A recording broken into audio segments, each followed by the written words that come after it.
भगवान शिव और मां पार्वती के विवाह की कथा को जो कही दे अथवा गा जाए, क्या होगा महाराज? 100% गारंटी है। कल्याण काज विवाह मंगल सर्वदा सुख पावही। भगवान शंकर विश्वास है और मां श्रद्धा है। और याद रखिएगा, जिस मनुष्य के जीवन में विश्वास और श्रद्धा का मिलन हो जाएगा, वो किसी भी अवस्था और स्थिति में रहेगा, आनंद में बना हुआ रहेगा। यही इस कथा की फलश्रुति है। कोई भी कार्य करने से पूर्व विश्वास और श्रद्धा का मिलन कराइए। चल रहे हैं, पहुंच पाएंगे कि नहीं पहुंच पाएंगे, यदि चलने के पहले ही संशय मन में उत्पन्न हो गया तो कोटि यत्न करने के बाद भी हम सफल होने वाले नहीं हैं। विश्वास में रहिए। किस बात को लेकर? हमारे साथ जब श्री रघुनाथ तो किस बात की चिंता। ये पद हमारे पूज्य महाराज श्री का है। भगवान शिव और मां भवानी के मंगलमय विवाह की कथा को जो भी नर नारी कहेगा अथवा गाएगा, पूज्यपाद गोस्वामी तुलसीदास जी कहते हैं, ये कथा गायन कथा वाचन ही उस जीव का कल्याण करेगा। क्यों? देखिए, भगवान शंकर का एक नाम है शिव। क्या नाम है? शिव। आप लोग सुने हैं ना? शिव शब्द का अर्थ ही कल्याण होता है। जब गण भगवान शंकर का दुल्हा स्वरूप में श्रृंगार कर रहे थे कल, तो उस मध्य में गोस्वामी तुलसीदास जी ने एक चौपाई की अर्धायली गाई। स्वरूप कैसा है? अशिव वेश। वेश कैसा है भगवान शंकर का? अशिव। अशिव यानी अकल्याणकारी स्वरूप बना है। परंतु जो अकल्याणकारी स्वरूप धारण किए हैं, वही भगवान शंकर शिव धाम कृपाला। शिव के धाम है, अर्थात कल्याण के धाम है। आम के बगीचे में जाइएगा तो आम खाने को मिलेगा, केले के बागान में जाइएगा तो बनाना खाने को मिलेगा। कल्याण के पास जाकर बैठिएगा तो जीवन में कल्याण की प्राप्ति होती रहेगी, कल्याण होता रहेगा। भगवान शंकर कल्याण के धाम है। तीर्थराज प्रयाग में बैठकर श्री भरद्वाज मुनि श्री याज्ञवल्क्य ऋषि के मुख से इस कथा को सुन रहे हैं। कथा याद है ना कल की? भरद्वाज जी ने एक सीधा सा प्रश्न पूछा था याज्ञवल्क्य ऋषि से कि मुनिवर राम जी कौन है? और इसी प्रश्न के उत्तर में यह कथा कल गाई गई। पूछा गया शिव चरित्र, रामचरित्र बताया गया, शिव चरित्र। अब ये समझिएगा, अकारण याज्ञवल्क्य ऋषि ने शिव जी की कथा नहीं सुनाई। कई कारण है। पहली बात मैं निवेदन करूं, हम लोग यात्रा में ही रहते हैं। महीने में 3 दिन 4 दिन 5 दिन घर रह ले तो बहुत रह लिए। यात्रा में ही रहते हैं, घूमते रहते हैं यहाँ वहाँ। बहुत सारे लोग मिलते हैं नाना प्रकार के स्थानों पर। जहां मिलते हैं ना, कई लोग वहीं कहते तो महाराज कुछ सुनाइए। अब ट्रेन में मिल गए तो कहते हैं महाराज कुछ सुना दीजिए। ट्रेने में सुना दे, बसें में सुना दे। सावधान। आदमी जब हीरा खरीद के घर में लाता है तो प्रयास करता है कि घर वालों को भी पता न चले, छिपा के रखता है। उसी प्रकार भगवान की कथा हीरा नहीं है, ये परम हीरा है। इसको जहां तहां बांटने से बचा जाए। उचित जो इसका ग्राहक हो उसी को दिखाया जाए। शंकर मां भवानी से कहते हैं, देवी राम कथा सुनने का अधिकारी वही जीव है जिसको सत्संग से प्रेम है। किससे प्रेम है? सत्संग। सत्संग से। इंद्र जैसा राजा क्यों ना हो, यदि वो भी मन लगाकर राम जी की कथा श्रवण न करे तो ऐसे श्रोता के सामने भी कथा को बंद कर देना चाहिए, सुनाना नहीं चाहिए। शंकर जी न्याय बताते हैं। याज्ञवल्क्य ऋषि ने पहले शिव चरित्र सुनाया। पहला कारण ये जानना चाहते थे कि भरद्वाज जी ठीक से सत्संगी हैं कि नहीं है। यदि सत्संगी होंगे तो मैं कुछ भी सुनाऊंगा, सुनेंगे, और यदि ध्यान से सुनेंगे तब पता चल जाएगा कि सत्संगी हैं, फिर मैं इनको राम कथा सुनाऊंगा। पहला कारण। और दूसरा कारण, सिद्धांत कहता है जीवन में यदि राम जी की भक्ति प्राप्त करनी हो तो भगवान शंकर का भजन करना पड़ेगा। बिना शंकर जी का भजन किए राम जी की भक्ति मिलने वाली नहीं है। मेरी आप लोग से थोड़ी एक प्रार्थना है। सरकार बोलूं? बोलूं?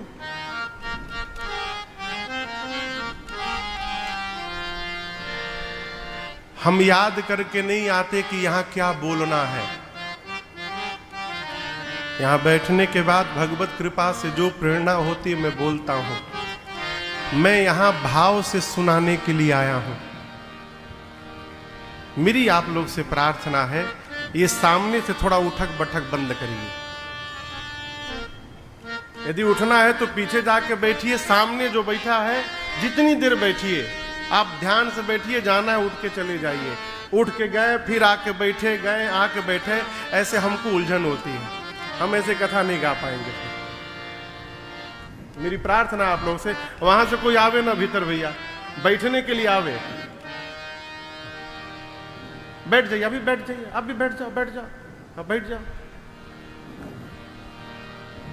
क्या कही रहे थे हो? क्या कही रहे थे? हम भूले नहीं, हमको याद है। हम देख रहे आपको याद है कि नहीं है। याज्ञवल्क्य ऋषि कहते हैं, बिनु छल विश्व नाथ पद ने हो, राम भगत कर लक्षण हो। श्री याज्ञवल्क्य ऋषि कहते हैं भरद्वाज जी से कि मुनिवर, राम जी के भक्त का यही पहचान है कि वो छल छोड़ करके भगवान शंकर का भजन करे। बिना शंकर जी का भजन किए राम जी की भक्ति प्राप्त होने वाली नहीं है। इसलिए राम जी के भजन को में प्रवेश करना चाहते हैं।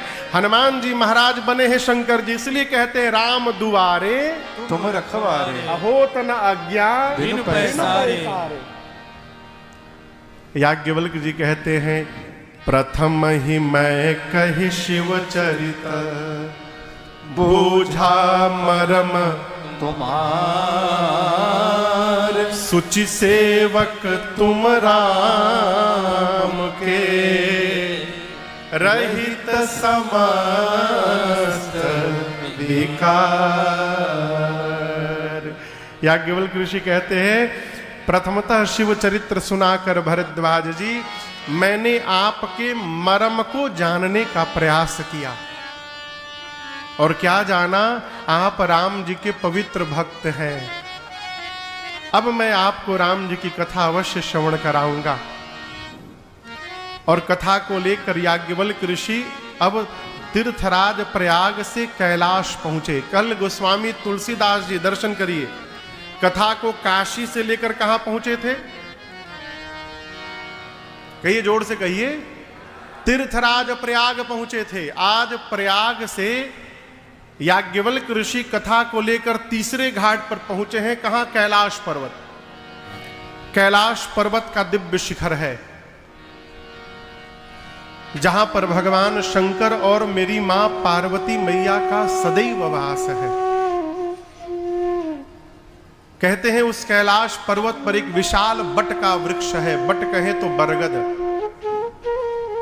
बरगद को सनातन संस्कृति में विश्वास का प्रतीक माना गया है। बट विश्वास अचल अचल निज धर्मा, तीरथ राज समाज सुकर्मा। गोस्वामी तुलसीदास जी महाराज कहते हैं कि इस बरगद के वृक्ष पर किसी भी काल और ऋतु का प्रभाव नहीं पड़ता। नित नूतन, नूतन माने नवीन, नित्य यानी नित्य, वो वृक्ष नित्य नवीन बना रहता है, किसी भी काल में उसकी सुंदरता में कमी नहीं आती। नित्य नूतन सुंदर सब काल। ये कैसे संभव है? पतझड़ नहीं आता, उस वृक्ष पर फॉल का प्रभाव नहीं पड़ता, नहीं पड़ता। क्यों नहीं पड़ता? उसी बरगद के वृक्ष के नीचे बैठकर भगवान शंकर अपना भजन किया करते हैं। ये बाबा के भजन का प्रभाव है कि उस वृक्ष में नवीनता बनी हुई है। एक दिन भगवान शंकर, गोस्वामी जी कहते हैं, गए और उस वृक्ष को देख करके बाबा गदगद हो गए। यह एक निवेदन करूंगा, जिस प्रकार का दृश्य हम और आप देखेंगे उस प्रकार की चित्त का निर्माण होगा। जैसा दृश्य देखेंगे वैसी चेतना का निर्माण होगा, और जैसी चेतना का निर्माण होगा उसी के अनुरूप हमारे द्वारा व्यवहार संपादित होगा। इसलिए क्या देखना है और क्या नहीं देखना है, यह हमारे आपके हाथ में है। उस दिव्यता का दर्शन किया बाबा ने, मन आह्लादित हुआ और बाबा ने निश्चय किया कि तुरंत भजन में प्रवेश किया जाए।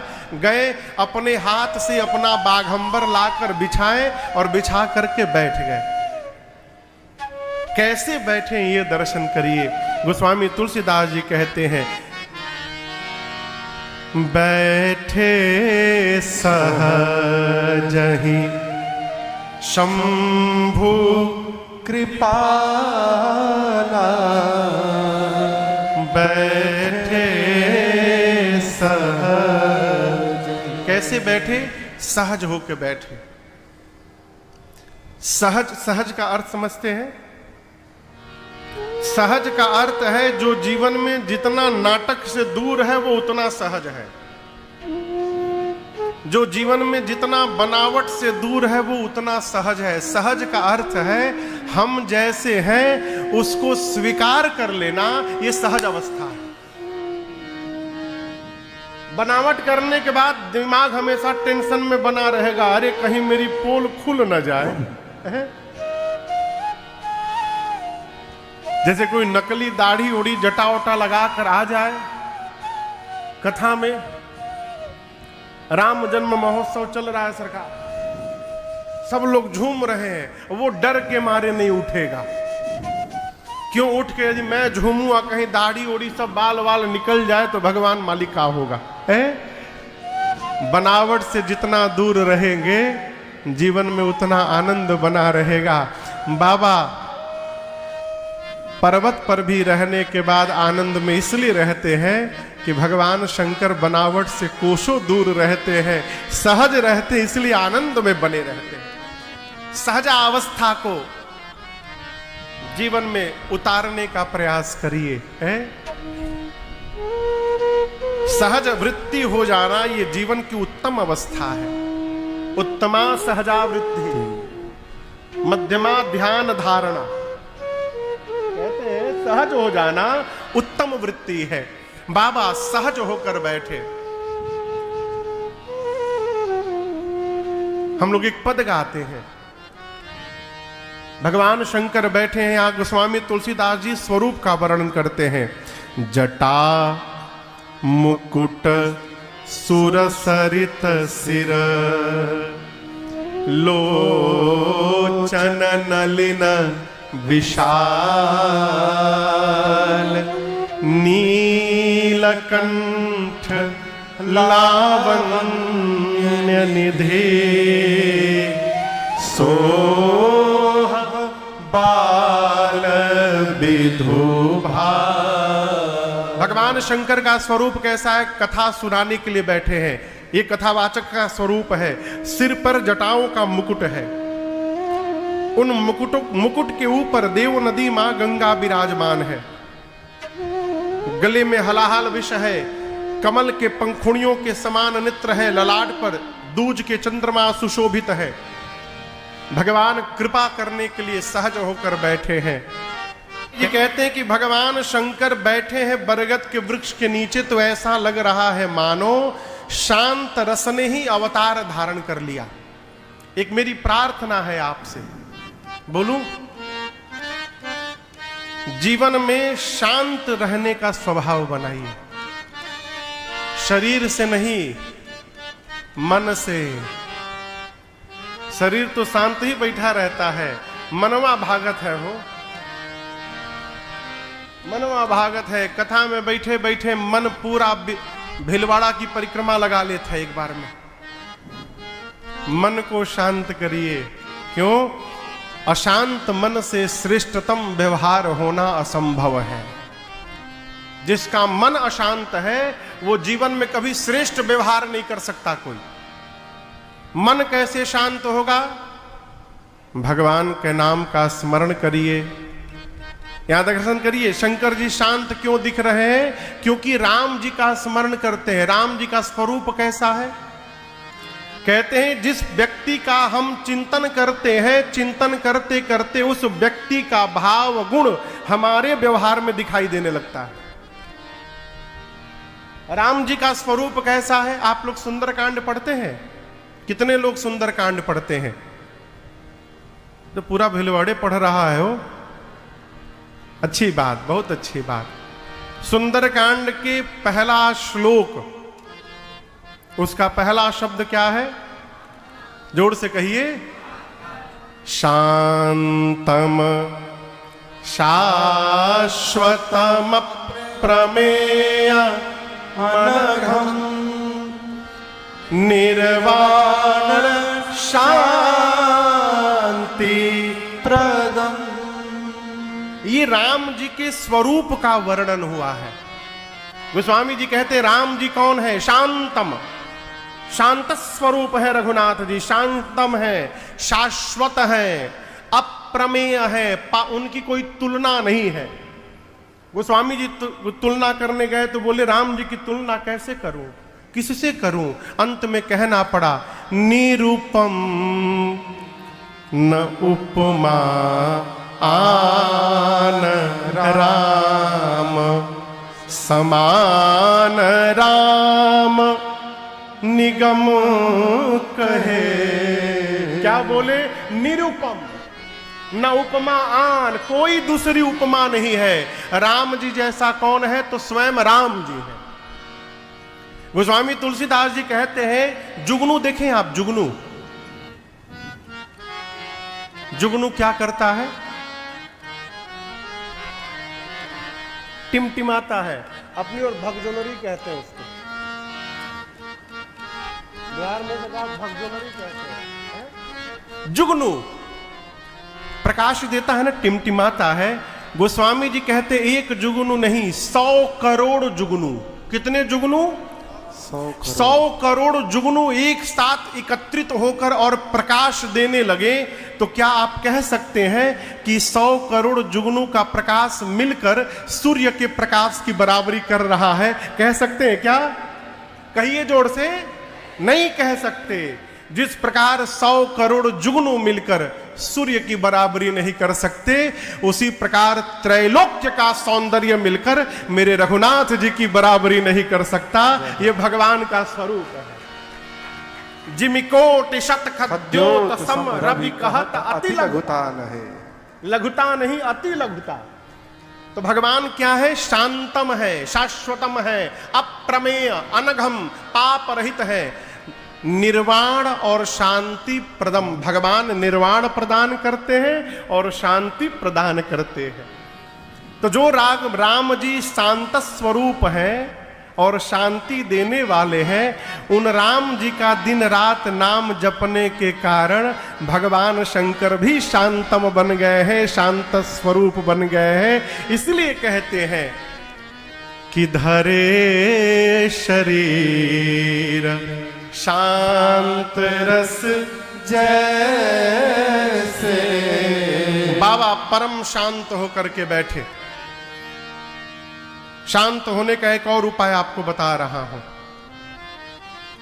हमारे महाराज श्री कहते हैं कि बेटा, जीवन में मनुष्य को दो में से एक को निर्धारित कर लेना चाहिए। हमने पूछा सरकार क्या? बोले बेटा, या तो ये निश्चय कर ले कब तक, और यदि ये नहीं कर पा रहा है तो दूसरा निश्चय कर ले कितने तक। हम बोले सरकार समझे नहीं। बोले बेटा, कब तक का अर्थ है कितने वर्ष तक जगत के खोखट में लगे रहना है, जमा करना है। 50 साल, 60 साल, 70 साल, 80 साल, एक डिसाइड करिए कि उतने साल तक जमा करना, उसके बाद आनंद करना है। और यदि ये नहीं कर पा रहे तो इतना कर लीजिए कितने तक। 5 कोठी बन जाए, 10 कोठी बन जाए, पूरे भारत में कोठी बन जाए, कितना बन जाए कि आप संतुष्ट हो जाएंगे। यदि दोनों में से कोई निश्चित नहीं कर पाए, जमा करते करते मरी जाएंगे, हो जीवन का आनंद प्राप्त नहीं हो पाएगा। आनंद में रहना है और शांति में रहना है तो स्वभाव बनाइए। क्या महाराज, आज जो प्राप्त है वो आज के लिए पर्याप्त है।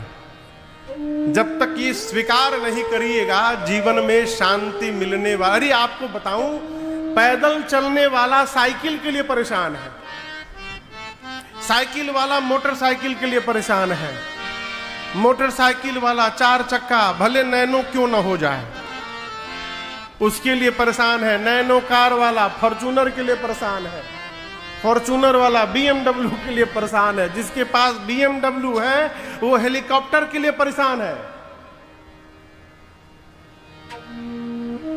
हमारे दुख का सबसे बड़ा कारण है हम जहां जीते हैं उसको देखते नहीं हैं, और जहां पहुंच नहीं पा रहे हैं दिन रात उसी की कल्पना करते रहते हैं, इसलिए हमेशा रोते रहते हैं। इन संतों को देखिए ना, कौन फॉर्च्यूनर है आप बताओ? लेकिन जितने आनंद में ये महापुरुष जीते होंगे उतने आनंद में भिलवाड़ा के सेठ नहीं जीते होंगे। तो बनाइए जीवन का, किसी भी स्थिति परिस्थिति में रहा जाए।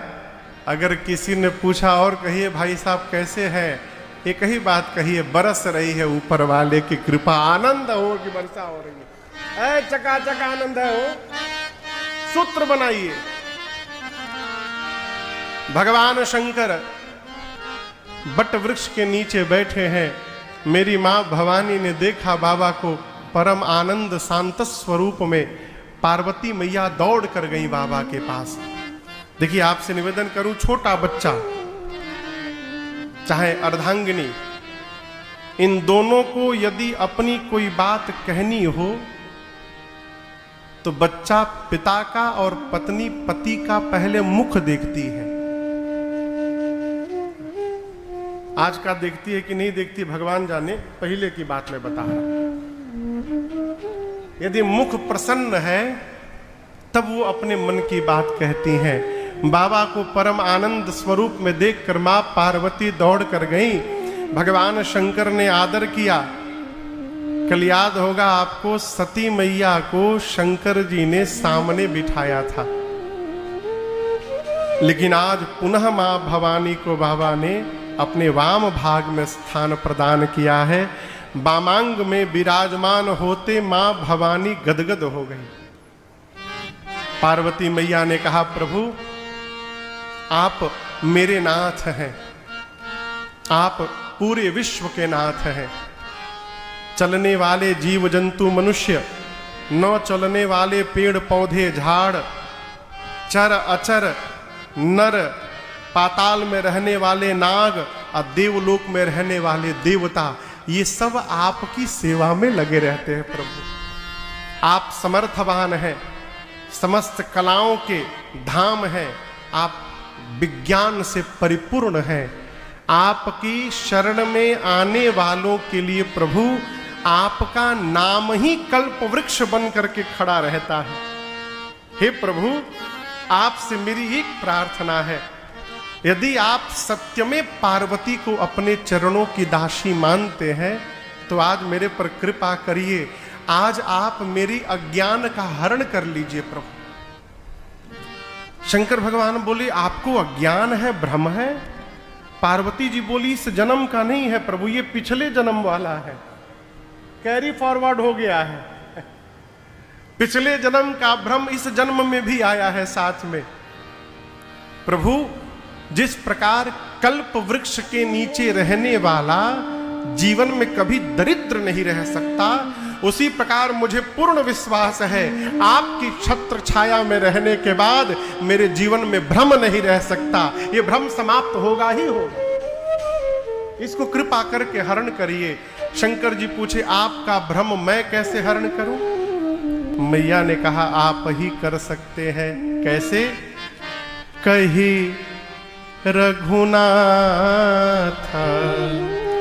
कथा विधि नाना,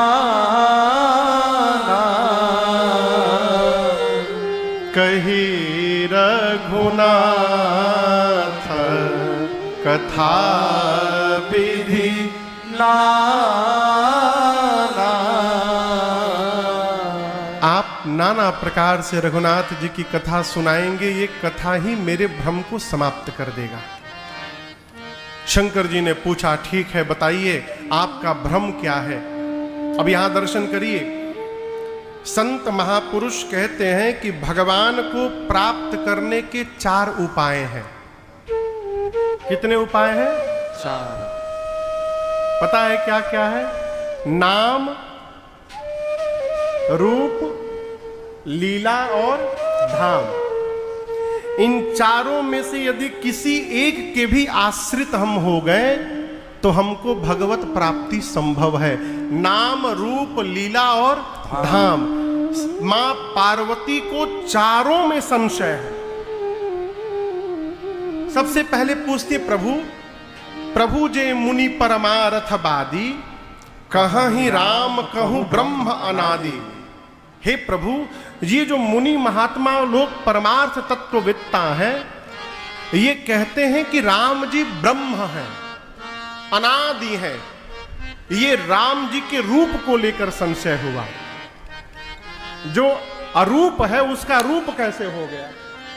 जो अनादि है, जो निर्गुण है, वो सगुण कैसे हो गया? पहला प्रश्न। दूसरा प्रश्न, शेष, सरस्वती, वेद, पुराण सब राम जी की लीला का गुणगान करते हैं। जो ब्रह्म है, ब्रह्म का जन्म नहीं होता। जिसका जन्म ही नहीं हुआ उसकी लीला कहां से हो गई? तो ये महात्मा लोग लीला किसका गान करते हैं?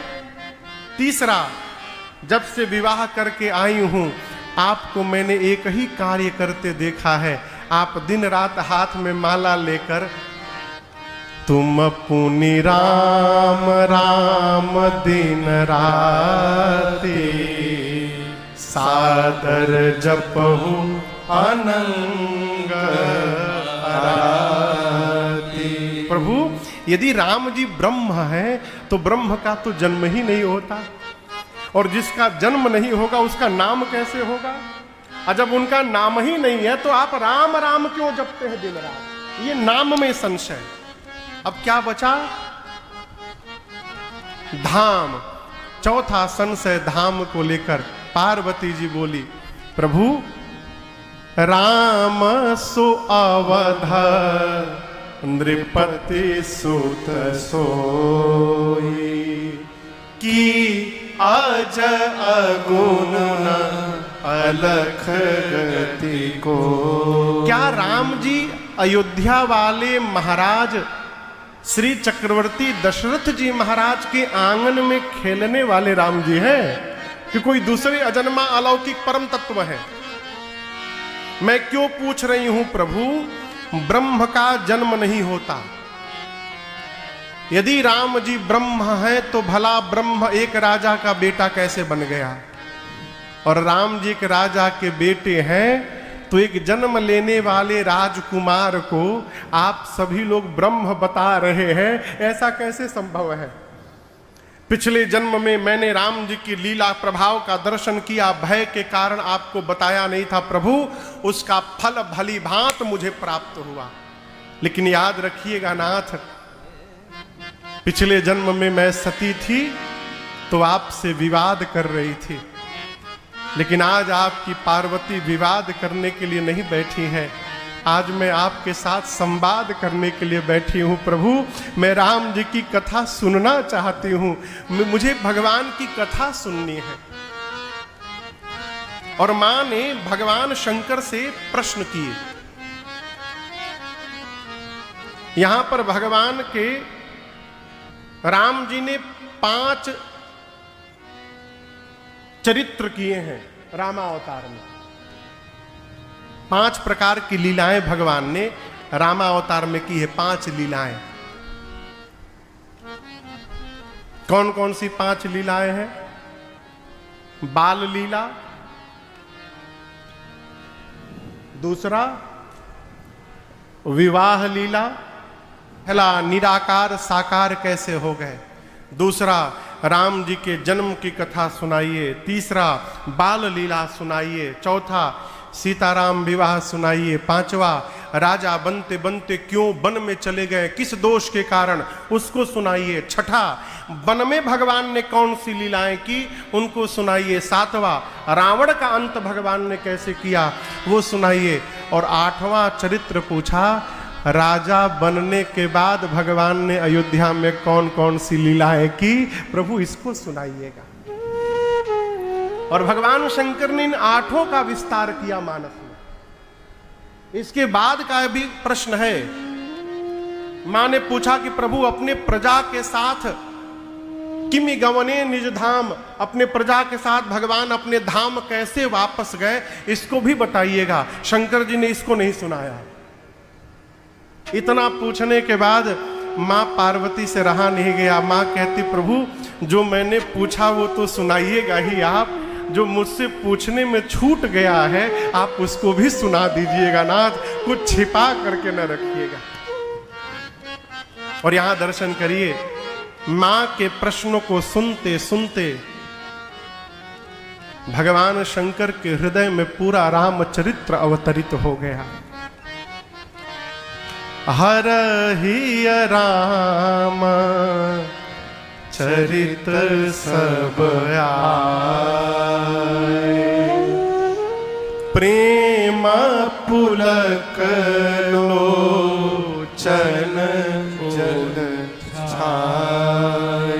ये किसी भी व्यक्ति का नाम सुनने के बाद, जिसको आप जानते हैं, ये व्यवहारिक बात कह रहा हूं, जिस व्यक्ति से आपका परिचय है उसका नाम सुनाई पड़ते वो आए चाहे न आए, उसका चेहरा आंखों के सामने आ जाता है।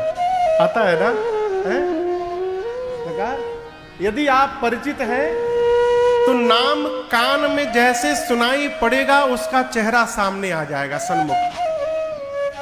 जैसे मां पार्वती ने रघुनाथ जी का चरित्र पूछा, हृदय में चरित्र अवतरित हुआ और हृदय में ही भगवान शंकर को रघुनाथ जी का दर्शन प्राप्त हो गया हो। हर ही राम चरित सब आए, प्रेम पुलक लोचन जल छाए, श्री रघुनाथ रूप उरा परिणाम परमानंद अमित सुख पाओ। बाबा को जैसे राम जी का दर्शन हुआ, हृदय में शंकर भगवान ध्यान में चले गए। कहां चले गए? ध्यान में। सरकार मैं यहाँ कथा गाने बैठा हूं, आपकी कृपा से यदि मैं आधी घंटा आंख बंद करके बैठ जाऊं ना, आधा पंडाल खाली हो जाएगा। आधे लोग बैठेंगे कि वो भी चले जाएंगे, सब खाली हो जाएगा। अरे कहाँ हम भ्रम में नहीं रहते। अभी कथा पूरी नहीं हुई रहती, आरती बाकी रहता है, तब तक 80% लोग चले जाते हैं। यदि हम आधी घंटा आंख बंद कर लें, पंडाल खाली हो जाएगा। हो यहां दर्शन करिए, पार्वती जी ने कथा पूछी और भगवान शंकर आधी घंटे के लिए नहीं 48 मिनट के लिए ध्यान में चले गए। मगन ध्यान रस दंड जुग पुनि मन बाहिर की। 48 मिनट भगवान शंकर ध्यानावस्थित रहे और उनके सन्मुख मां पार्वती हाथ जोड़े बैठी रही। भगवान शंकर सोचे, ध्यान में बैठा हूं तो मुझे सुख मिल रहा है, यदि आज मैं अपने सुख का त्याग करके ध्यान से बाहर आ जाऊं और पार्वती को राम जी की कथा सुनाऊंगा तो कथा गाने से मुझे सुख मिलेगा, कथा सुन करके पार्वती को सुख मिलेगा और एक दिन यही सुख भिलवाड़ा में बैठे लोगों को भी पंडाल में प्राप्त होगा। ऐसा सोचकर बाबा ध्यान से बाहर आ गए। 48 मिनट बाद बाबा ध्यान से बाहर आए और मां पार्वती के सामने मंगलाचरण किए। हमारे पूज्यपाद गुरुदेव भगवान कहते हैं, बेटा ये श्री रामचरितमानस का प्रथम चौपाई है। गोस्वामी तुलसीदास जी ने सबसे पहले इस चौपाई की रचना की और इस चौपाई को उठा करके गोस्वामी जी ने यहां पर रख दिया। ये मानस का प्रथम चौपाई है। भगवान शंकर मंगलाचरण करते हैं। आइए हम और आप मिलकर बाबा के साथ मंगलाचरण में प्रवेश करते हैं। बाबा कहते हैं, भगवान शंकर ने मंगलाचरण किया। मंगल भवन अमंगलहारी द्रवौ सु दशरथ अजिर बिहारी। कई लोग इस चौपाई को गलत पढ़ते हैं। मंगल भवन अमंगलहारी द्रवौ सु दशरथ अजर बिहारी। अजर बिहारी नहीं है, अजीर बिहारी है। अजीर यानी आंगन। द्रवौ, हे रघुनाथ जी। कौन रघुनाथ जी? जो मंगल के भवन है और अमंगल का हरण करने वाले हैं, वो राम जी जो दशरथ जी के आंगन में विचरते हैं, मेरे ऊपर द्रवित होइए, कृपा करिए। बाबा ने मंगलाचरण किया और उसके बाद मां पार्वती को धन्यवाद दिया। क्या कहा? धन्य धन्य गिरिराज कुमारी। हे गिरिराज पुत्री, आप धन्य हैं, आप धन्य हैं। यहां 2 बार धन्य कहने का नाना प्रकार का अर्थ महापुरुषों ने लगाया। कहते हैं एक धन्य उनके पिता हिमांचल महाराज के लिए है कि आपके पिता जिस प्रकार धन्य है। क्यों? संत, बिटप, सरिता, गिरि, धरणी, ये पांचों एक कोटि में आते हैं। संत, बिटप यानी वृक्ष, सरिता यानी नदी, गिरि यानी पर्वत, धरती मैया, ये एक समान है। क्यों? परहित हेतु सबनिक है करनी। सबका जीवन दूसरों के लिए होता है, इसलिए ये धन्य है। और जिस प्रकार पार्वती जी आपके पिताजी धन्य हैं, उसी प्रकार आप भी धन्य हैं। धन्य धन्य गिरिराज कुमारी। मां ने कहा, प्रभु आप मुझे क्यों धन्यवाद दे रहे हैं? शंकर जी ने कहा, देवी आज मेरे ऊपर जो उपकार आपने किया है, ऐसा उपकार किसी ने नहीं किया। मां ने कहा, प्रभु मैंने कौन सा उपकार कर दिया? शंकर जी बोले, देवी देखिए, एक गंगा जी मेरी जटा से प्रवाहित हुई हैं। उन गंगा जी को आप लोग जानते हैं ना? कहिए। हाँ, यहां से सबसे नजदीक में वो गंगा जी कहां मिलेंगी? भीलवाड़ा से? अच्छा, हरिद्वार में। ठीक है, हाँ, हरिद्वार में गंगा जी हैं। वो गंगा जी शंकर जी की जटा से निकल के, गोमुख से निकल के कहां तक गई हैं? गंगा सागर तक। उत्तराखंड में निकली, उत्तराखंड से उत्तर प्रदेश में प्रवेश की, उत्तर प्रदेश से बिहार में प्रवेश की, बिहार से झारखंड में गई है। वो झारखंड में नहीं गई, बंगाल में गई, पश्चिम बंगाल, और उसके बाद से गंगा सागर में। ठीक, बीकानेर में गंगा जी भेटाएंगी का? पूछ रहा हूं, कहिए। बीकानेर छोड़िए, राजस्थान में गंगा जी मिलेंगी नहीं। आप करोड़ों यत्न कर लीजिए, राजस्थान में रहने वालों को गंगा जी मिलने वाली नहीं है। उसके लिए जाना पड़ेगा। लेकिन आप टेंशन में ना आइएगा कि राजस्थान में रहने वालों को गंगा जी नहीं मिलेंगी। शंकर जी बोले, देवी मेरी जटा से जो गंगा निकली है, वो गंगा गोमुख से गंगा सागर तक गई। लेकिन आज मेरी जिह्वा से जिस गंगा को आप प्रकट कराने आई है, ये राम कथा गंगा राजस्थान के भिलवाड़ा में भी बहेगी। सकल लोक जग पावनी गंगा, 3 लोक 14 भुवन को पवित्र करने वाली ये राम कथा गंगा है। 9 दिनों के लिए गंगा बही रही है। हो जिसको जिसको आना है, आकर स्नान करके अपने आप को धन्य करिए। क्यों? ये गंगा अवगाहन ही भगवत प्रेम को प्रदान करता है। उस गंगा में स्नान करिएगा तो शरीर का मैल समाप्त होगा, इस गंगा में नहाइएगा तो मन का मैल समाप्त हो जाएगा। अब मन से मैल हटते भगवान में प्रेम जागृत हो जाएगा। इस गंगा का प्रभाव है। जीवन का निष्कर्ष यही है, ये राम कथा सुन कर जाना, आओ सब मिल बैठो प्यारे। है? भगवान शंकर ने कहा, देवी मैं जान गया न आपके मन में संशय है, न शोक है, न मोह है, न भ्रम है। रघुनाथ जी की कृपा आपके ऊपर है। मेरे विचार से आप में कुछ नहीं है। मैं आपकी चतुराई समझ गया। आप जगदम्बा हैं, जगत जननी हैं। आप अपनी जीव रूपी संतानों का उद्धार कराना चाहती हैं, इसलिए जानबूझकर आप मुझसे प्रश्न पूछ रही हैं, जिससे मैं आपको कथा सुनाऊं और आगे चलकर मनुष्य मात्र का कल्याण हो जाए। आप अपने बच्चों का कल्याण कराना चाहती हैं। देवी मैं आपको कथा अवश्य सुनाऊंगा, लेकिन एक बात आपसे कहना चाहता हूं। आपकी सब बात मुझे अच्छी लगी, एक बात मुझे अच्छी नहीं लगी। यद्यपि मैं ये भी जानता हूं भवानी जी की आपने ये बात मोह में आकर कही है। यद्यपि मोह बस कहे भवानी। मां ने कहा, कौन सी बात प्रभु? भगवान शंकर बोले, आपने कैसे कह दिया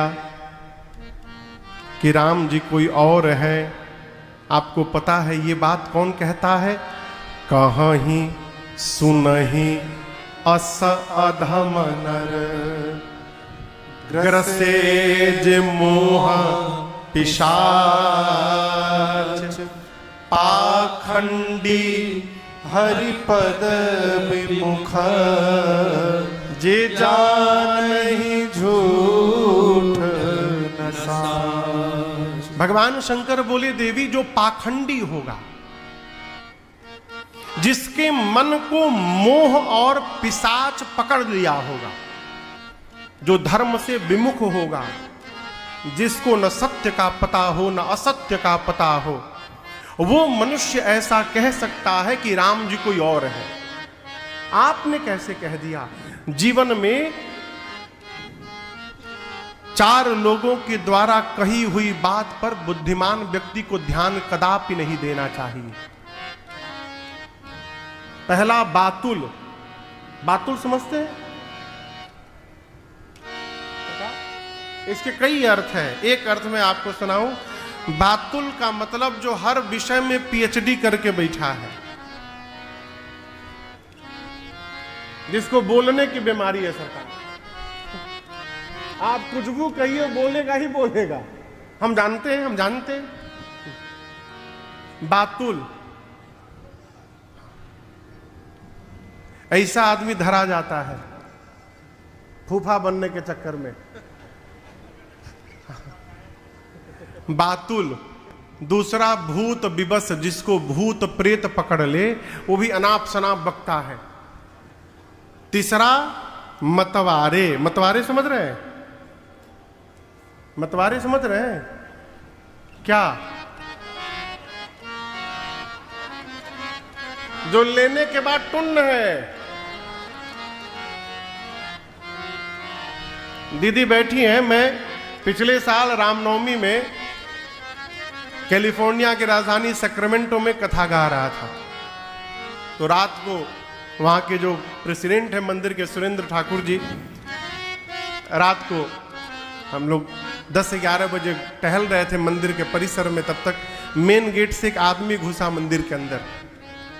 तो ठाकुर साहब पूछे, hey man, who are you? कौन हो तुम?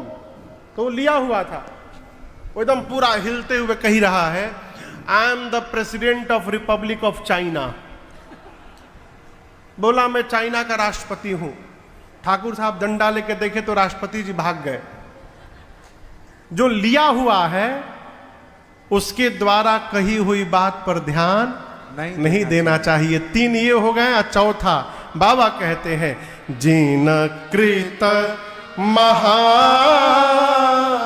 मोह मद पाना, जिस मनुष्य ने महामोह रूपी मदिरा पी रखी हो, जो मोह में डूबा हुआ है, ऐसा व्यक्ति यदि आपके बगल में है और आप उससे कहेंगे कि जा रहा हूं कथा सुनने, वो आपको कहेगा कहां जा रहे हो, बहुत भीड़ होगी, पसीने में दब जाओगे, भीड़ में पसीने से तरबतर हो जाओगे, कुछ समझ में नहीं आएगा, परेशान हो जाओगे, चप्पल जूता चोरी हो जाएगा तुम्हारा।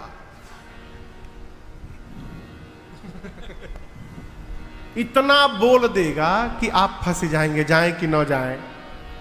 मोह में डूबा हुआ व्यक्ति न स्वयं परमार्थ करता है न किसी को परमार्थ करने देता है। इन प्रकार के लोगों द्वारा कही हुई बात पर बुद्धिमान व्यक्ति को ध्यान नहीं देना चाहिए। शंकर जी बोले देवी आप इनमें से कोई नहीं है, इसलिए आपकी बात पर मैं ध्यान दे रहा हूं। आपने कहा कैसे? आपने कैसे कह दिया कि निर्गुण भगवान सगुण कैसे हो गए? क्या सगुण और निर्गुण दो हैं? कदापि नहीं, दोनों एक है। बाबा शंकर ने कहा देवी सगुण में और अगुण में कोई अंतर नहीं है, दोनों एक है। और बाबा कहते हैं ऐसा मैं नहीं कह रहा हूं। कौन कहता है? गावहि मुनि। मुनि बताते हैं ऐसा। पुराण बुध वेदा, चारों वेद 18 पुराण बुद्धिमान और मुनि महात्मा कहते हैं कि सगुण में और अगुण में कोई अंतर नहीं है। पानी आप लोगों ने देखा है ना? पानी कहिए, पूछ रहा हूं, पानी देखा है? पानी का आकार क्या है? कोई आकार है क्या? नहीं, पानी निराकार है। गिलास में डालिए तो गिलास का आकार बन जाए, गिलास का पानी कटोरी में डालिए तो कटोरी का आकार बन जाए, कटोरी का पानी प्लेट में डालिए तो प्लेट का आकार बन जाए। लेकिन वही पानी जब बर्फ का टुकड़ा बन जाता है तो उसको आकार मिल जाता है। मिल जाता है ना? यहां दर्शन करिएगा, तत्व नहीं बदला, तत्व वही है। जो पानी है वही बर्फ है, जो बर्फ है वही पानी है। लेकिन जब पानी के रूप में है तो बिना आकार के है, और जब बर्फ बन गया तो साकार हो गया। शंकर जी बोले देवी उसी प्रकार भगवान का अपना कोई आकार नहीं है, भगवान निराकार है। लेकिन उन निराकार भगवान को धरती पर जब उनके भक्त देखने की कल्पना करते हैं और भक्त अपने मन में जिस प्रकार के रूप की कल्पना करते हैं, भगवान वैसा ही रूप धारण करके अपने भक्त के सामने प्रकट हो जाया करते हैं। यही निराकार का साकार होना है। जिस रूप में भगत चाहता है भगवान उसी रूप में प्रकट होते हैं। और यहां दर्शन करिएगा, भगवान केवल अपनों भक्तों के प्रेम के कारण प्रकट होते हैं। सरकार, ज्ञान से भगवान मिलेंगे कि नहीं मिलेंगे ज्ञानी लोग जाने, वैराग से भगवान मिलेंगे कि नहीं मिलेंगे बैरागी जाने, लेकिन प्रेम से भगवान अवश्य मिलते हैं। ज्ञान से यदि भगवान मिलते न हो तो शबरी मैया को राम जी न मिले होते। ज्ञान से भगवान मिलते तो नाव चलाने वाले हमारे केवट भैया को रघुनाथ जी के दर्शन न मिले होते। भगवान के 4 भक्त हैं, 4 प्रकार के भक्त हैं। एक भक्त है ज्ञानी, एक भक्त है जिज्ञासु, एक भक्त है अर्थार्थी, और एक कौन भक्त है वो? और एक आर्त। आर्त एक भक्त है आर्त, जो दुख होने से भगवान का भजन करता है। एक भक्त है अर्थार्थी, जो संपत्ति के लिए, सुख के लिए भगवान का भजन करता है। एक भक्त होता है जिज्ञासु, जो भगवान को जानने के लिए भजन करता है। और एक भक्त होता है ज्ञानी, जो भगवान को जान चुका होता है, इसलिए भजन करता है। भगवान बोले ये चार मुझे पाने की कोशिश में रहते हैं, लेकिन एक पांचवा भगत भी है। उस भगत को दुख से कोई लेना देना नहीं, उस भगत को गाड़ी से कोई लेना देना नहीं, उस भगत को जानने से, जिज्ञासा से, ज्ञान से कोई लेना देना नहीं। उसको केवल एक ही काम है, प्रेम करते रहना। ये पांचवा भक्त है प्रेमी भक्त। भगवान कहते हैं ये चार भक्त तो मुझे ढूंढते हैं और मैं उस पांचवे को ढूंढता हूं। किसको? पांचवे ज्ञान प्रेमी भक्त को। ये चार भक्त भगवान का नाम जपते हैं, अब भगवान उस पांचवे भगत का नाम जपते हैं। उदाहरण है, चार भगत भगवान को जपते हैं और भगवान इस पांचवे भगत को जपते हैं। वो कौन? प्रेमी भक्त। भगवान को प्रेम करिए, प्रेम करिएगा। देखिए, ज्ञान होगा तो आप भगवान के पीछे दौड़िएगा, प्रेम हो जाएगा तो भगवान आपके पीछे दौड़ना प्रारंभ करेंगे। मानस में इसका भी उदाहरण है। मानस में एक पात्र है जिसका नाम है मारीच। क्या नाम है? आप लोग नाम सुने हैं ना? रावण पहुंचा मारीच के पास और कहा चलो चलो सोने का हिरण बनो, सीता का हरण करना है। मारीच बोला दिमाग ठीक है तुम्हारा? रावण राम जीव नहीं है, राम जगदीश है। बिना फर का बाण मुझे मारा था, मैं 100 योजन दूर आकर गिरा हूं। मैं कहता हूं अब भी कुछ नहीं बिगड़ा है, शरण में चले जाओ, उद्धार हो जाएगा। रावण बोला मैं तुमसे प्रवचन सुनने नहीं आया हूं यहां पर, तुम चलते हो कि नहीं चलते हो, यस और नो में उत्तर दो।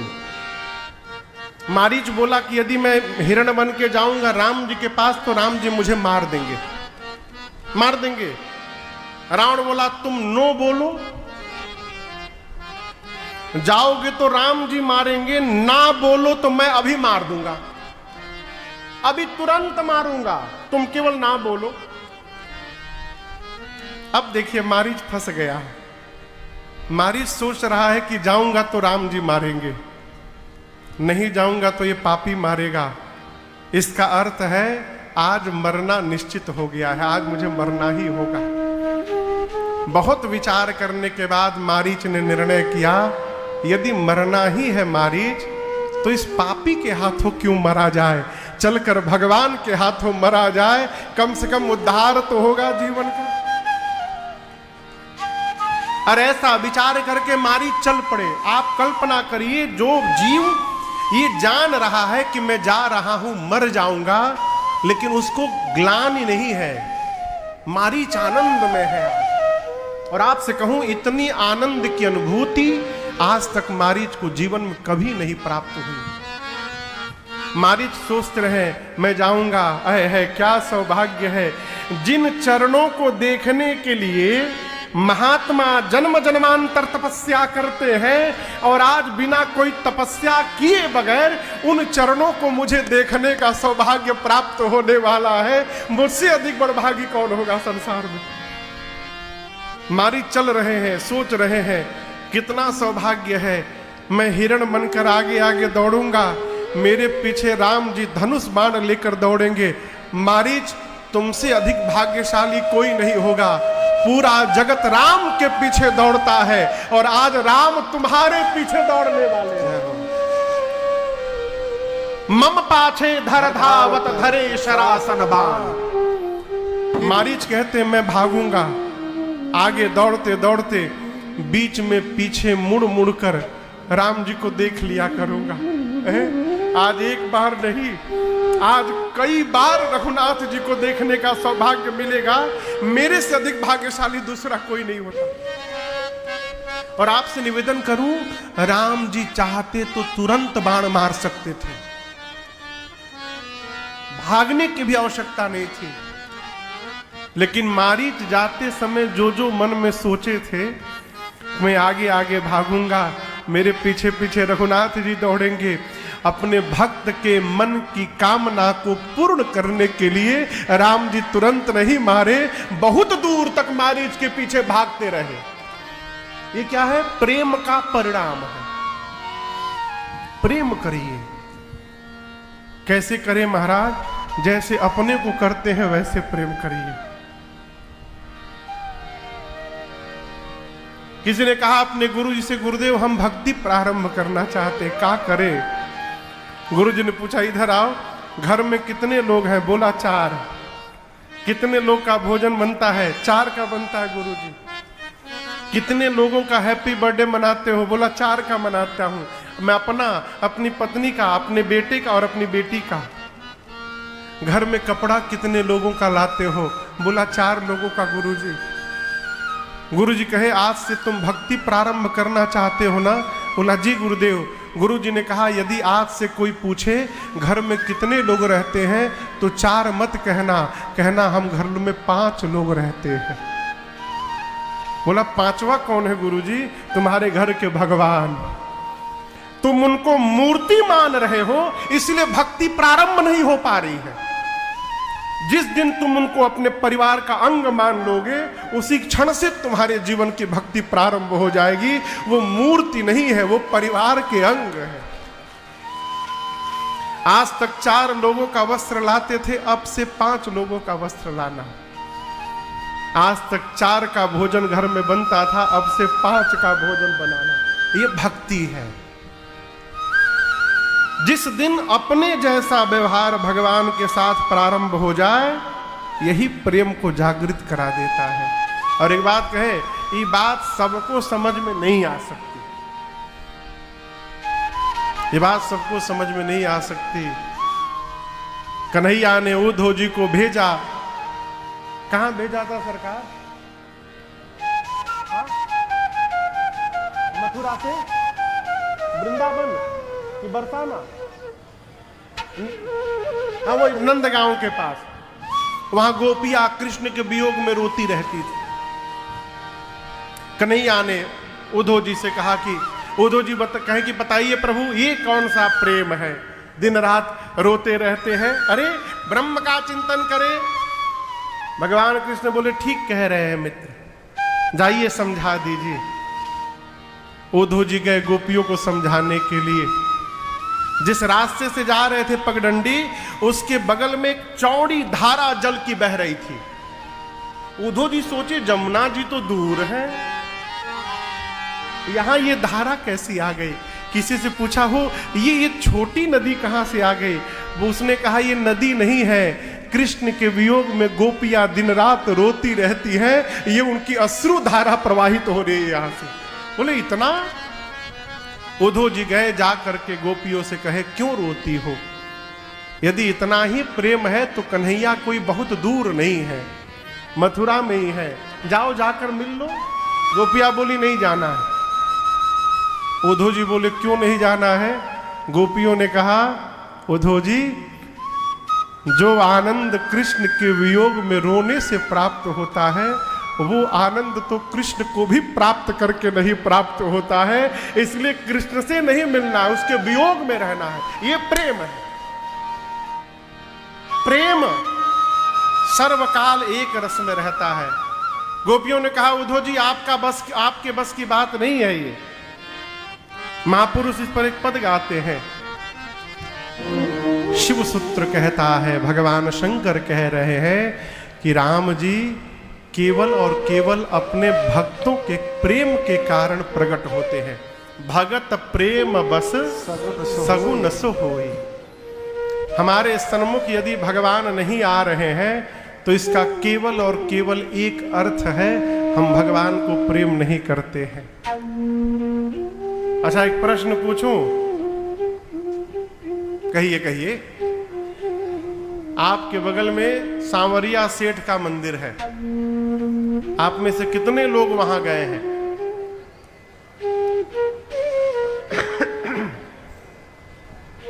हम भी हो करके आए हैं परसों। उदयपुर से आ रहा था तो सरकार लेकर गए दर्शन कराने, खूब आनंद हुआ। अब प्रश्न पूछूं? ये प्रश्न नहीं था, असली प्रश्न अब पूछने वाला हूं। पूछूं, क्या कभी ऐसा हुआ है कि सांवरिया सेठ के मंदिर में हम गए हैं, अब बिना मांगे कुछ चले आए हो? कभी मांगे नहीं उनसे कुछ, बिना मांगे दर्शन करके और प्रणाम करके चले आए। जो जो लोग हाथ उठाए हैं, आपको मेरा दंडवत है। ये सामान्य व्यवहार नहीं है हो, जीव जाए और बिना मांगे चला आए। अब मैं विषय पर पहुंच रहा हूं, दर्शन करिएगा।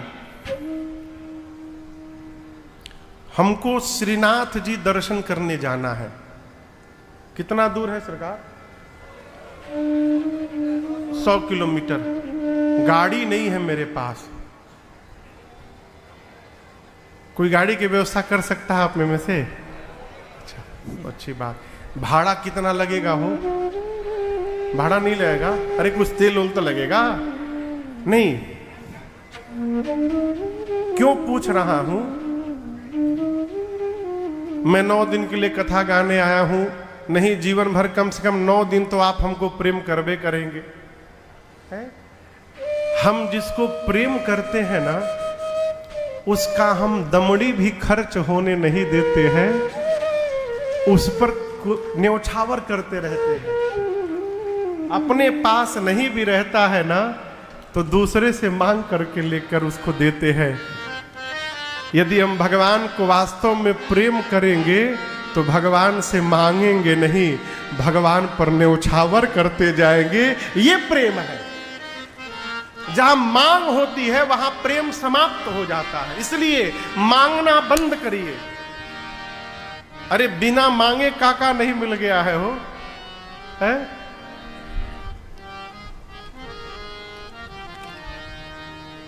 क्या क्या न मिला हमको, ये हम प्रमाण है। आप दर्शन तो करिए। अरे सारे जहां के मालिक, अब तेरा ही आसरा है। फ्रॉम टुडे राजी है हम उसी में जिसमें तेरी रजा है।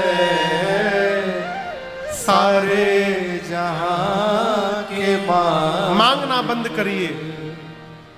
हम क्या बताएं तुमको, सब कुछ तुम्हें खबर है। जीवन में कितना भी कष्ट हो जाए, हर हाल में हमारी तेरी तरफ नजर है। किस्मत है ये हमारा, क्या जो तेरा फैसला है। सारे जहां के मालिक। अंत में एक बात साधक कहता है, दुनिया बना के मालिक जाने कहां छिपा है। आता नहीं नजर तू, बस एक यही गिला है। लेकिन उसके बाद भी प्रभु भेजा हमें भारत में, भेजा हमें भारत में। इसलिए प्रभु तेरा शुक्रिया है, भेजा हमें भारत में।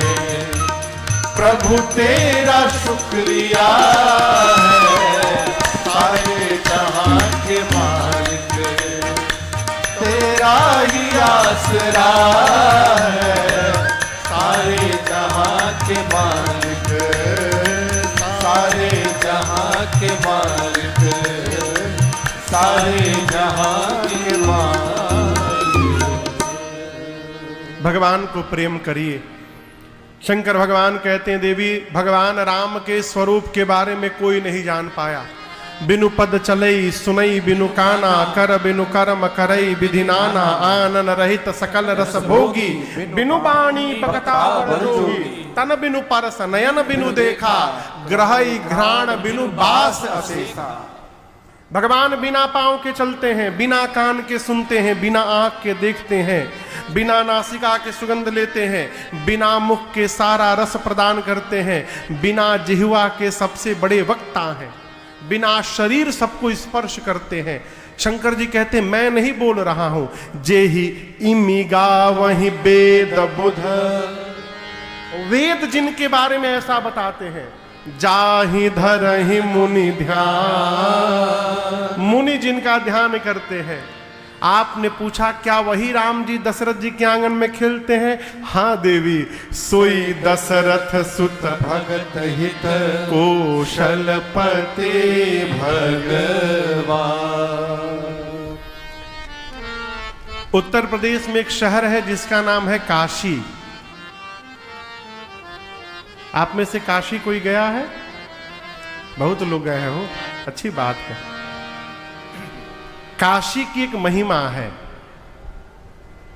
कहते हैं शंकर भगवान कि काशी में मनुष्य को छोड़िए, मच्छर भी यदि मर जाए, मच्छर, तो भगवान शंकर उसके कान में जाकर राम शब्द का उच्चारण करके और उस जीव को आवागमन से मुक्त कर दिया करते हैं। ये काशी की महिमा है। काशी मरत जंतु अवलोकी, मनुष्य अवलोकी नहीं, जंतु अवलोकी। कीड़ा भी मरे काशी में तो भगवान शंकर उसको मुक्ति प्रदान करते हैं। ये काशी की महिमा है।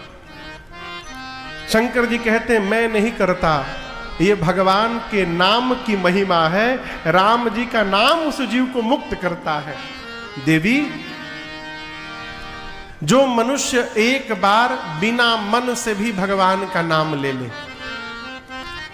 बिबसहूं, बिबसहूं मतलब बरियाई से, जबरदस्ती। हाँ, किसी से कहिए राम कहो, आज तक नहीं बोले, कैसे बोलेंगे? अरे कही दो, नहीं बोलूंगा। अरे एक बार बोल दो, कुछ भी करो, नहीं बोलूंगा। बोलोगे कि नहीं बोलोगे? नहीं बोलूंगा। बोलो राम, नहीं बोलूंगा। बोलते हो कि नहीं? कुछ भी कर लो राम, नहीं बोलूंगा। बोला कि नहीं बोला?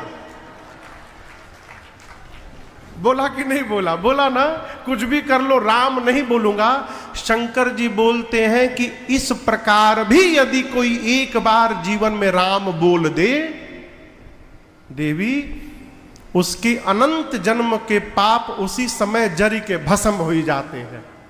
अनंत जन्म के पाप। लेकिन यहां मैं आपसे एक निवेदन करना चाहूंगा, पाप कौन सा भस्म होगा? जो पाप हमसे अनजाने में बना है। ये नहीं कि किसी को गोली मारकर 108 बार राम राम राम राम राम राम राम राम राम राम राम राम बोले मेकअप मेकअप।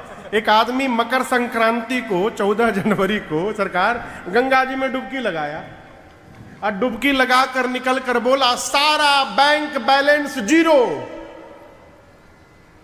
पूछा, भैया तुम्हारा बैलेंस कैसे जीरो हुआ? बोले, गंगा जी सब पाप समाप्त कर देती है। एक साल में जितना पाप किया था, डुबकी लगाया, सब वाइट हो गया, जीरो। अब एक साल फिर पाप करूंगा, अगले साल आके फिर नहाऊंगा। यही सब चलबे ना दादा। कौन सा पाप समाप्त होता है? जो पाप हमसे अनजाने में बना है। पांव के नीचे कोई कीड़े मकोड़े आके स्वाहा हो गए, ये पाप। हम किसी का भला करने गए, उसी में किसी का अहित हो गया, ये पाप। इस प्रकार के जो पाप है, एक बार राम कह देने से भस्म हो जाते हैं। मैया ने कहा, प्रभु जो दिन रात प्रेम पूर्वक राम राम राम राम राम राम राम राम जप रहा है, उसको क्या होगा? शंकर जी बोले, सादर सुमीरन जे नर करही भव बारिधि गोपद इवतर। अच्छा, आपसे एक प्रश्न पूछ रहा हूं, गौ मैया का खुर देखें आप? खुर खुर खुर कहते हैं ना यहां पर भी पाँव पे। गौ मैया का खुर कितना बड़ा होता है? इतना बड़ा, इतना बड़ा, इतना बड़ा मान लीजिए। आप कल्पना करिए, यहां से वहां तक जाना है पंडाल में आपको, और रास्ते में इतना बड़ा गड्ढा बना हुआ है। आप में से कोई खड़ा होकर सोचेगा कि बाप रे बाप, इतना बड़ा गड्ढा कैसे पार करे, जंप करके पार करे, कैसे पार करे? कोई सोचेगा नहीं। सामान्य रूप से चलते चलते वो गड्ढा कब निकल के चला गया, हम कब उसको पार कर जाएंगे, पता चलने वाला नहीं है। शंकर जी कहते हैं, देवी जो राम जी का नाम आदर पूर्वक जपता है, वो इस भवसागर को कब पार कर लेगा, उसको पता चलने वाला नहीं है। इसलिए स्वभाव बनाइए भगवत नाम उच्चारित होने का। कोई टेलीफोन करे ना, हेलू हेलू ना बोलिए। हमारे घर के पीछे एक चाचा थे, उनके ट्रांसपोर्ट का काम था, तो ड्राइवर वाइवर फोन करते रहते थे उनको, तो वो हेलो बोलते थे, तो हमको अपने घर में सुनाई पड़ता था। वो उस समय वो मोबाइल फोन नहीं था, वो घुमाने वाला फोन था। तो उठा के कहते थे हेलो।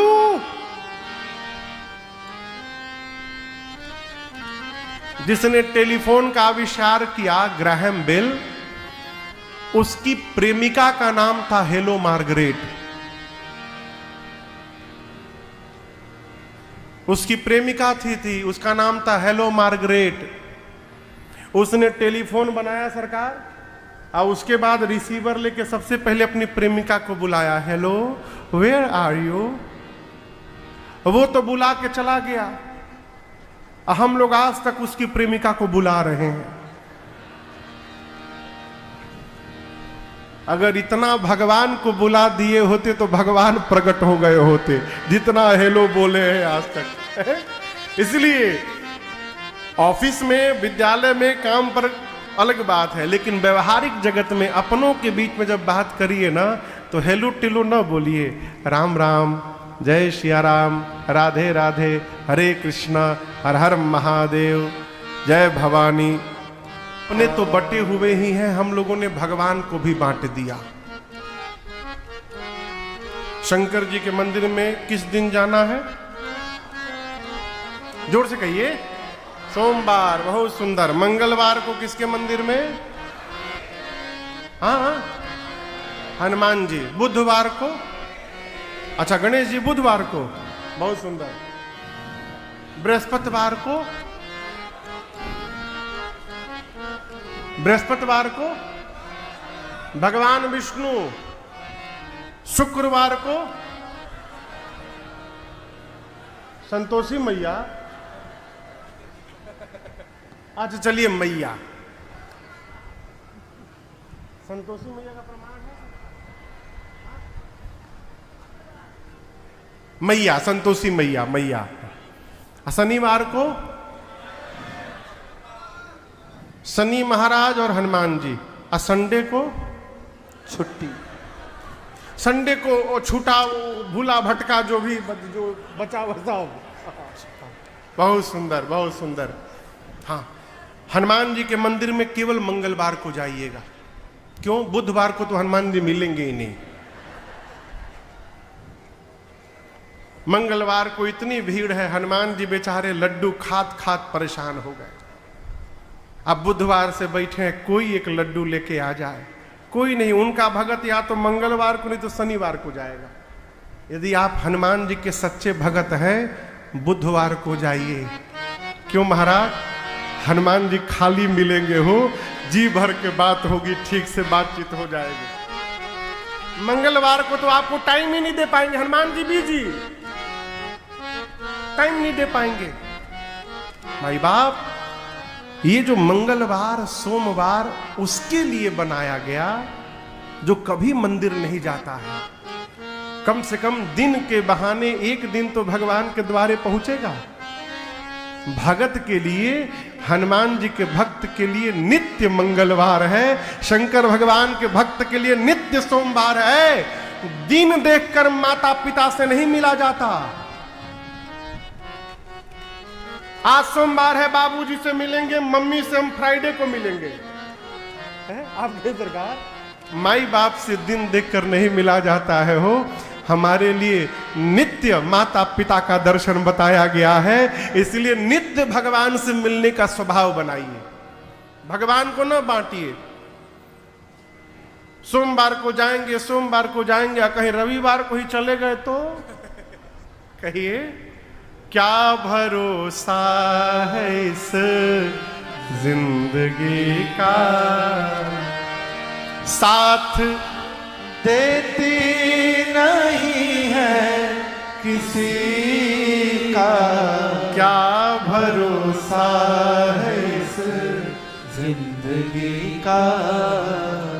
सांस रुक जाएगी चलते चलते, सांस रुक जाएगी चलते चलते, शम्मा बुझ जाएगा जलते जलते, दम निकल जाएगा रोशनी का, साथ देती नहीं है किसी का, क्या भरोसा इस जिंदगी का।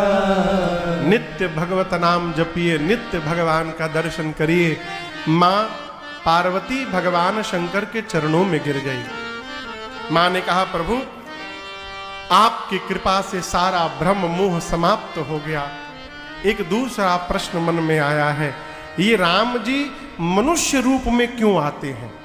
भगवान शंकर ने यहां पर राम जी के जन्म के अनेक कारणों में से 5 कारण बताए। कितने कारण? 5। प्रथम कारण में भगवान श्री हरि के द्वार पर 2 द्वारपाल हैं, जय और विजय।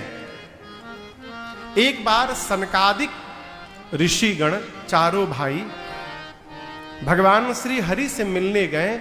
द्वार पर खड़े जय विजय ने उन दोनों ने मुनियों को जाने से रोक दिया।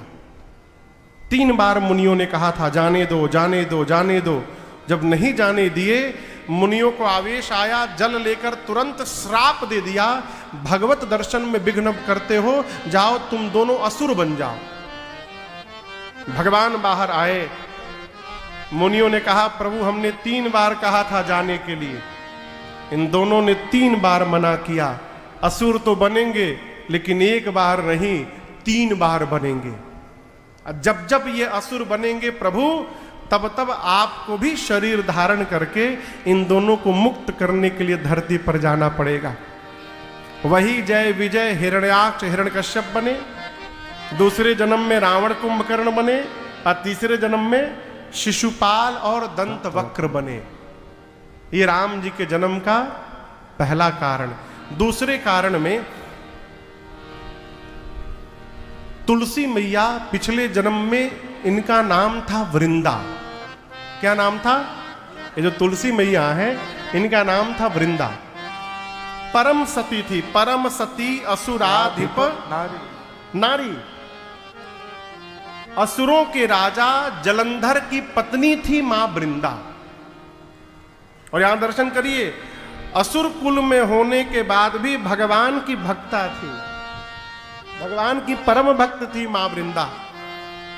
और सती मां वृंदा के पातिव्रत धर्म से निर्मित कवच को धारण करके, मां वृंदा के सतीत्व के कवच के कारण जलंधर को युद्ध में कोई नहीं मार पाया। यहां तक भगवान शंकर भी नहीं मार पाए। देवताओं ने प्रार्थना किया भगवान से, भगवान ने छल करके, छल करी टार्योता सुव्रत प्रभु सुर कारज की। छल करके भगवान ने वृंदा के सतीत्व के कवच का भेदन किया, और जिसका परिणाम हुआ जलंधर युद्ध में मार दिया गया। तब मां वृंदा ने शाप दिया भगवान को, जिस प्रकार छल करके आपने मेरे पति को मुझसे दूर किया है, एक दिन यही मेरा पति छल करके आपकी पत्नी को आपसे दूर करेगा। ये राम जी के जन्म का दूसरा कारण। तीसरे कारण में नारद जी ने भगवान को श्राप दे दिया।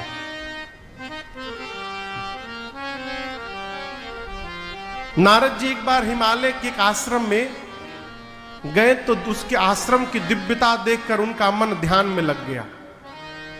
किसका मन ध्यान में लग गया? कहिए, नारद जी का। ध्यान में नारद जी लग गए। अब नारद जी को ध्यान में गए देख इंद्र डर गए। क्यों? इंद्र को लगा, देखिए बुरा ना मानिएगा, कुर्सी पर बैठा हुआ आदमी 24 आवर्स अपने कुर्सी के बारे में सोचता है। उसको लगता कहीं मेरी कुर्सी न छिन जाए। इंद्र को लगा नारद जी कहीं तपस्या करके भगवान से मेरी कुर्सी न मांग ले। इंद्र ने कामदेव को भेजा कि जाओ नारद जी की तपस्या भंग कर दो।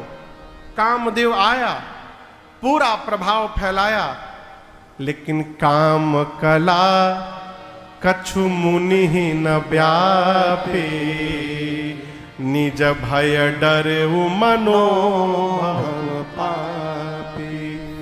आप बताओ, हमारे महाराज जी कहते हैं, अरे जिसकी लागी रे लगन भगवान में, उसका दिया भी जलेगा तूफान में। भगवान जिसकी रक्षा कर रहे हो, उसका ये कामदेव क्या बिगाड़ेगा हो? कामदेव हार गया। लेकिन यहां एक बड़ी सावधानी की बात है, कामदेव ने नारद जी के पांव को पकड़ लिया। अब यहां दर्शन करिए, कामदेव के प्रभाव ने जिस नारद जी के ध्यान को नहीं तोड़ा, कामदेव के प्रणाम ने तोड़ दिया। जैसे कामदेव प्रणाम किया, नारद जी ध्यान में से बाहर आ गए, भजन से बाहर आ गए। ये प्रसंग कह रहा है, दुष्ट व्यक्ति का प्रणाम भी भजन में बाधा देता है। दुष्ट व्यक्ति यदि प्रणाम भी करे तो आप प्रसन्न ना होइए कि वो मेरे पांव में गिर रहा है। नहीं, उसका प्रणाम करना भी आपके भजन में बाधा कर देगा। उदाहरण, नारद जी जो अब तक ध्यान में बैठे थे, देखे काम हमरे गोड़ में गिरा है, ध्यान से बाहर आ गए, भजन छूट गया। नारद जी मुस्कुराए हैं, अरे काम मेरे पांव में गिरा है। पूरी बात नारद जी सुने, समझाए, विदा किए कामदेव को। सोचने लगे कि कामदेव तो शंकर जी के भी ध्यान को, समाधि को नहीं तोड़ पाया, मेरा भी नहीं तोड़ पाया। शंकर जी भी काम पर विजय प्राप्त कर लिए, मैं भी कर लिया। लेकिन शंकर जी को जगने के बाद क्रोध आ गया था। अब मैं मुस्कुरा रहा हूं, मुझे क्रोध नहीं आया। इसका मतलब मैंने काम पर भी विजय प्राप्त कर लिया और क्रोध पर भी विजय प्राप्त कर लिया। मैं तो शंकर भगवान से आगे निकल गया। पहुंचे शंकर जी के पास, पूरी बात सुनाए। शंकर जी सुनकर बोले, ठीक है नारद जी, हमको जैसे बताए हैं ना, वैसे भगवान को न बताइएगा। नारद जी को लगा कि इनको मेरी उपलब्धि से इनको जलन हो रही है। नारद जी को शंकर जी ने मना किया। शंकर जी माने नहीं, भगवान के पास जाकर सब बताएं। भगवान सोचे, आज तक आते थे तो राम कथा सुनाते थे, आज पहली बार नारद जी काम कथा सुना रहे हैं। भगवान बोले, अभी बताता हूं। फंसाया भगवान ने अपनी माया के लीला में। रास्ते में माया का नगर बना, उसका नाम था श्रीनगर। क्या नाम था? श्रीनगर। वो श्रीनगर नहीं, आज भी बद्री नारायण जाते समय धाम में बीच में गांव पड़ता है श्रीनगर। माया का नगर बना, माया का राजा, भगवान की माया ही राजा की बेटी बन गई, विश्व मोहिनी। नारद जी देखे, नगर में पहुंचे, महल में गए। राजा ने अपनी बेटी विश्व मोहिनी को बुलाकर कहा नारद जी से, तनी मेरी बेटी की हाथ की रेखा देखिए तो क्या क्या लिखा है। नारद जी देखे, उस कन्या की हाथ की रेखा कह रही थी, जो अमर होगा, तीनों लोक का जो स्वामी होगा, युद्ध में जिसको कोई परास्त नहीं कर सकता, वही इस कन्या का स्वामी होगा। नारद जी इसको उल्टा पढ़ गए। नारद जी क्या पढ़ लिए? जिससे विवाह होगा वही अमर हो जाएगा, जिससे विवाह होगा वही तीनों लोक का स्वामी हो जाएगा। इस बात को छिपा गए और झूठ मूठ की बात बता करके वहां से निकले, टेंशन में आ गए। हे विधि मिलई कवन विधि बाला, जप तप कछु न होई तेहि काला। टाइम नहीं है, हम तपस्या करके वरदान मांग ले, हे भगवान ये कन्या हाथ से निकल न जाए, ये कन्या कैसे मिलेगी। बहुत सोचने के बाद एक डिसीजन पर पहुंचे। उस कन्या का नाम विश्व मोहिनी है, भगवान विश्व मोहन है। यदि एक दिन के लिए भगवान का चेहरा उधार मिल जाए ना हमको, तो भगवान का ही चेहरा लगा के चला जाऊंगा और वो कन्या मेरे गले में माला पहना देगी।